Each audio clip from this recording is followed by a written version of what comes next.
রুদ্র ভাই। রুদ্র গলা তুলে বলল। দরজা খোলা আছে। তটিনী শোনা মাত্রই দরজা ঠেলে ঘরে ঢুকে পড়ল। ভালো করে দরজা লক করে রুদ্রের সামনে এসে দাঁড়ালো। রুদ্র ভ্রু কুঁচকে বলল, দরজা লক করেছিস কেন? মতলব কি তোর ঐশী? তটিনী ঠোঁট ফুলিয়ে বলল, হঠাৎ যদি মা চলে আসে, জানো না মা আজ রেগে আছে আমার উপর। রুদ্র চোখ মুখ কুঁচকে ফেলল। অন্য সময় হলে তটিনী বলতো, জানেন না নাকি আপনার কারণে মা আমার পেছনে পড়েছে, না মেরে শান্ত হবে না, সব দোষ আপনার রুদ্র ভাই। আপনি যদি মাকে কিছু না বলতেন তো মা আমার উপরে ক্ষেপে যেত না। এখন আবার জিজ্ঞেস করছেন কেন দরজা লক করেছি? দরজা কি শুধু আপনার একার আছে নাকি, আমার নেই? হ্যাঁ, নিজের ভাবনা থেকে বের হলো রুদ্র। চোখ মুখ স্বাভাবিক করে বলল, কি জানতে চাস? তটিনী চোখে মুখে বিরক্তি লুকিয়ে বলল, আপনি কি দারচিনি দিতে যাচ্ছেন? হ্যাঁ। তটিনী ইয়াহু বলে চিৎকার করলো। রুদ্র ভ্রু কুচকে বলল, এত খুশি হচ্ছিস কেন? আপনি আমাকে আপনার সাথে নেবেন, প্লিজ প্লিজ প্লিজ। তোকে কেন নিতে যাব? হু আর ইউ?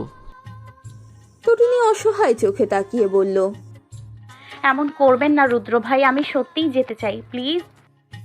রুদ্র চোখে চোখ রেখে বলল, ক্লাস ফাঁকি দেওয়া মেয়েকে আমি আমার সাথে ঘুরতে নিতে পারবো না।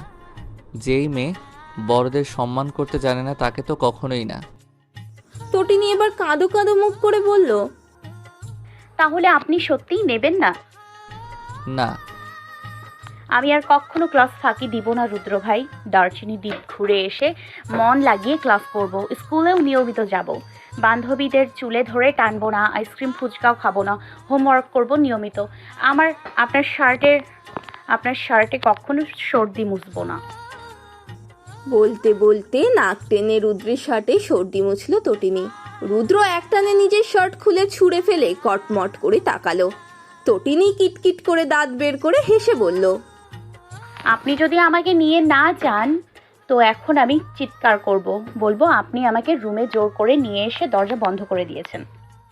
রুদ্র হতভম্ব হয়ে তাকিয়ে বলল, এসব কোথা থেকে শিখেছিস? তটিনী চোখ মেরে বলল, বড় মা জি বাংলা দেখে না, সেসব আমিও দেখেছি। রুদ্র কঠিন চোখে তাকিয়ে বলল, বের হয়ে যায় এখনই। আগে বলুন নিয়ে যাবেন। রুদ্র আগুন চোখে তাকিয়ে বলল, তুই যদি এখন না বের হোস তো আমিও চিৎকার করে বলবো তুই আমার ইজ্জত লুটতে আমার রুমে এসে দরজা বন্ধ করেছিস। তটিনী মুখে হাত দিয়ে বলল, এটা বলবেন না রুদ্র ভাই, আমি চলে যাচ্ছি। বলেই তটিনী দৌড়ে বের হয়ে গেল। রুদ্র দীর্ঘশ্বাস ফেলে বলল, বোকা মেয়ে এটা জানে না যে আদিম যুগ থেকে মেয়েদের ইজ্জত হরণের কাহিনী হয়ে আসছে, কিন্তু আজও পুরুষের ইজ্জত হরণের কাহিনী হয়নি, কেউ বিশ্বাসও করবে না। রুদ্র শব্দ করে হেসে বিছানায় শুয়ে গড়াগড়ি খেলো। বেশ জব্দ করতে পেরেছে সে, এবার একটু শুধরে গেলেই হয় এই মেয়ে। রুদ্র ইরফান, তটিনীর দ্য গ্রেট রুদ্র ভাই, যিনি সবে অনার্স ফার্স্ট ইয়ারের গণ্ডি পেরিয়েছেন। পরীক্ষা দিয়ে বন্ধুরা মিলে প্ল্যান করেছে ট্যুর দেবে। রুদ্রদের বন্ধু মহল মোট 6 জন নিয়ে, ঈশা, ফয়সল, প্রমি, জোনাকি, রাফসান ও রুদ্র, এই তো তার বন্ধু মহল। 6 বন্ধুর দল ঠিক করেছে আগামীকাল মানে শুক্রবার দারচিনি দ্বীপের উদ্দেশ্যে রওনা দেবে। সেজন্য আজ থেকেই সবাই সবকিছু গুছিয়ে নিচ্ছে। রুদ্র নিজের পরার মতো জামা কাপড় নিয়ে নিল ব্যাগে, সাথে টুকটাক কিছু প্রয়োজনীয় জিনিসপত্র। বেলা তখন 12:30। এই সময় স্কুল ছুটি হয় তটিনীর। যদি স্কুল ফাঁকি না দেয় তো বাসায় আসবে 1টার দিকে। সেই জন্য রুদ্র নিশ্চিত মনে নিজের ব্যাগ বিছানার উপরে রেখে ওয়াশরুমে প্রবেশ করলো শাওয়ার নিতে। কিন্তু বেচারা রুদ্রের ভাবনায় পানি ঢেলে দিয়ে 12:05 টিপ টিপ করে পা ফেলে তটিনী বাড়িতে প্রবেশ করলো। রোবান আহার টেবিলে খাবার এনে রাখতে রাখতে বললেন, গোসল করে ছটপট চলে আয়। তটিনী বাক্য ব্যয় না করে সিঁড়ি দিয়ে লাফিয়ে লাফিয়ে ওপরে উঠল। রুদ্র রুম পেরিয়ে যাওয়ার সময় দরজার ফাঁক দিয়ে চোখ পড়ে গেল তার। বিছানায় ব্যাগপত্র দেখে ভ্রু কুঁচকে গেল আপনা আপনি। পা টিপে টিপে প্রবেশ করলো সে। ব্যাগের ভিতর জামা কাপড় দেখে তটিনীর মাথায় যেন সম্পূর্ণ আকাশ ভেঙে পড়লো। রুদ্র তাকে লুকিয়ে তাহলে এই কাজ করছে? মানা যাচ্ছে না, একদমই না। যেভাবেই হোক, এই ব্যাগের মধ্যে যেভাবে জামা কাপড় জায়গা করে নিয়েছে সেভাবে তাকেও রুদ্রের পাশের সিটে জায়গা করে নিতে হবে। আর তা পারবে একমাত্র বড় বাবা। তটিনী নিঃশব্দে হেসে ঘর থেকে বেরিয়ে গেল। আর তার ঠিক 5 মিনিট পর ওয়াশরুম থেকে বের হলো রুদ্র। সূক্ষ্ম নজরে বিছানা পর্যবেক্ষণ করে স্বস্তির নিঃশ্বাস ছেড়ে খাবার টেবিলে চলে গেল। টি শার্ট ও প্লাজো পরনে 16 বছরের কিশোরী, চুল বেয়ে টপটপ করে পানি গড়িয়ে পড়ছে। হেলে দুলে খাবার টেবিলের সামনে এসে দাঁড়ালো সে। কোনো দিকে না তাকিয়ে বসে পড়লো রুদ্রের সামনাসামনি একটি চেয়ারে। রোবানা আহার যত্ন করে মুরগির মাংস প্লেটে তুলে দিলেন। তটিনীর মুরগির মাংস রোজ সবচেয়ে প্রিয়। মাংসে কামড় দিয়ে যেই হাড্ডি থেকে আলাদা করবে অমনি সেটা হাত থেকে ছুটে গেল। পড়লো তো পড়লো সোজা রুদ্রের প্লেটে। রুদ্র হতভম্ব চোখে তাকালো। তটিনী হাসার চেষ্টা করে বলল, সরি। রোবানা আহার হাড্ডিটা সরিয়ে নিলেন। পুজ দেওয়ার ভঙ্গিতে বললেন, ছোট মানুষ রোদু, এভাবে তাকাস না, ভয় পাবে। তটিনীর 2 পাশে বসেছে আরো 2 বিচ্ছু, নাম তুরফান ও রাজ। তারা একে অপরের দিকে তাকিয়ে ইশারায় ঠিক করে নিল কি করবে তারা। তটিনী তখন সবে আর একটা হাড্ডি সহ মাংস মুখে নিচ্ছে। তখনই রাজ কনুই দিয়ে গুঁতো মারলো, যার ফলস্বরূপ এবার মাংস সহ হাড্ডি রুদ্রর কপালে বাড়ি খেয়ে প্লেটে আওয়াজ তুলে পড়ে গেল। রুদ্র নিজের কপালে হাত দিয়ে তটিনীর দিকে তাকালো।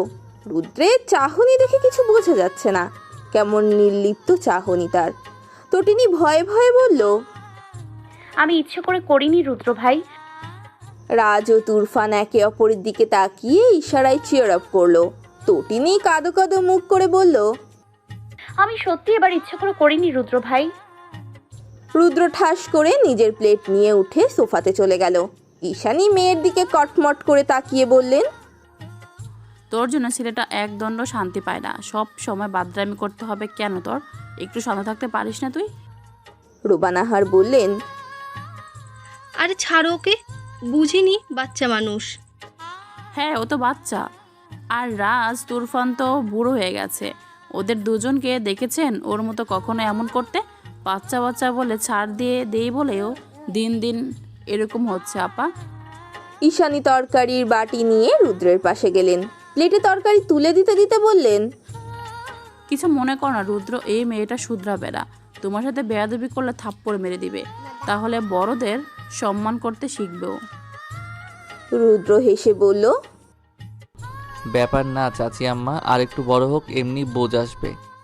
তটিনী রাজের দিকে অগ্নিদৃষ্টিতে তাকিয়ে বলল, তুই গুঁতো দিলি কেন তখন? দুটোই প্ল্যান করেছিলি তাই না?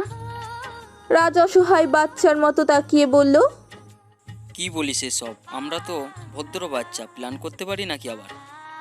তটিনী রোবানা আহারের দিকে তাকিয়ে ঠোঁট ফুলিয়ে বললেন, তোমার ছেলে ইচ্ছে করে আমাকে গুঁতো দিয়েছে বড় মা, সেজন্য মাংস রুদ্র ভাইয়ের দিকে চলে গিয়েছিল।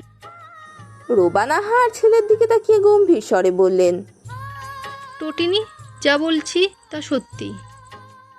রাজ অবুঝ বাচ্চাদের মতো করে বলল, একদমই না মা, তুমি তুরফানকে জিজ্ঞাসা করো। তটিনী নাক টেনে বলল, ওরা দুজন মিলে করছে বড় মা।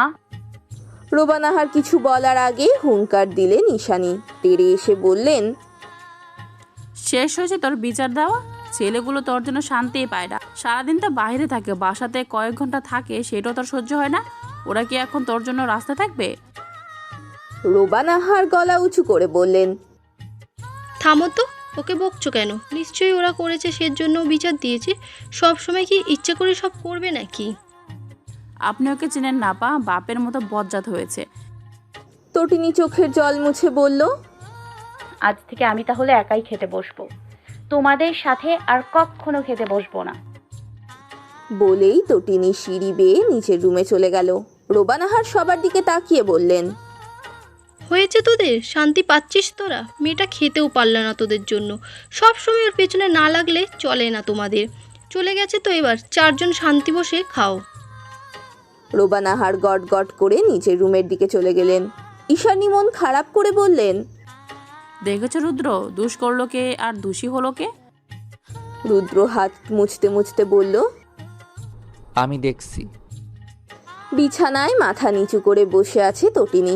বিষণ্ণ মনে ভেবে বলেছে নিজের বাবাকে। তার এই মুহূর্তে মনে হচ্ছে তার বাবা ছাড়া কেউই তাকে ভালোবাসে না। নিজ মনে স্বগতোক্তি করলো সে। বাবা ছাড়া কেউ আমাকে ভালোবাসে না, থাকবো না আর এই বাড়িতে। সেটা শুনে ফেলল রুদ্র। দরজায় হেলান দিয়ে দাঁড়িয়ে বলল। তাই? তটিনী নাক টেনে বলল। হ্যাঁ। রুদ্র ধীর পায়ে এসে তটিনীর পাশে বসলো। পকেট থেকে রুমাল বের করে দিয়ে বলল। চোখ মুছে নে। না। রুদ্র দীর্ঘশ্বাস ফেলে বলল। চোখ মুছে খেতে চল, তোর নাটক দেখতে পারবো না আর। তটিনী অগ্নি দৃষ্টিতে তাকিয়ে বলল। কে বলেছে আপনাকে নাটক দেখতে? এসছেন কেন এখানে আপনি? রুদ্র নিজের চুল টেনে সোজা হয়ে বসলো। এক হাত ঘুরিয়ে আগলে রাখলো তটিনীকে।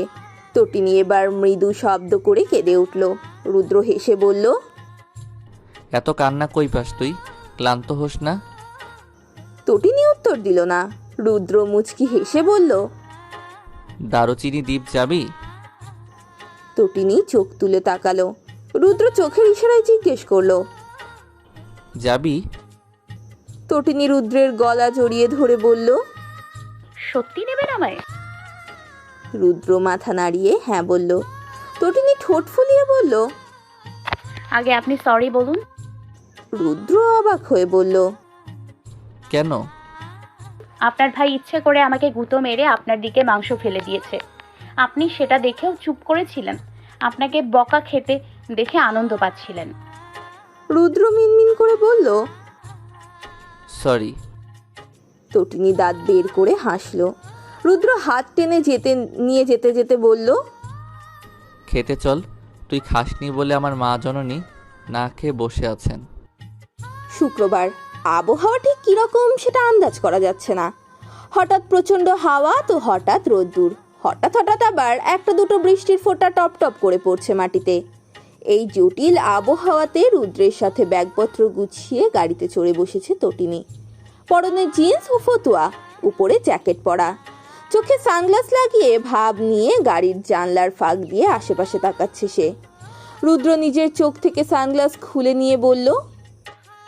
সব কিছু ঠিকঠাক নিয়েছিস? পরে বলিস না যেন এটা আনতে ভুলে গেছি, ওটা আনতে ভুলে গেছি। তটিনী প্রত্যুত্তরে কিছু বলল না, শুধু ভাব নিয়ে একবার সানগ্লাস হাত দিয়ে নাড়ালো। রুদ্র ভ্রুকুচকে বলল। কি হলো, উত্তর দিচ্ছিস না কেন? সেন্ট মার্টিন দ্বীপে যাওয়ার খুশিতে পাগল হয়ে গেলি নাকি? তটিনী বরাবরের মতো সানগ্লাস নাড়ালো, বলল। হুমায়ুন আহমেদের শুভ্র চরিত্রের মতো দারচিনি দ্বীপে যাচ্ছি। ভাব তো থাকবেই। আমি এখন ভাবের কারণে আপনার সাথে কোনো কথা টথা বলতে পারবো না রুদ্র ভাই। So don't ask me any question.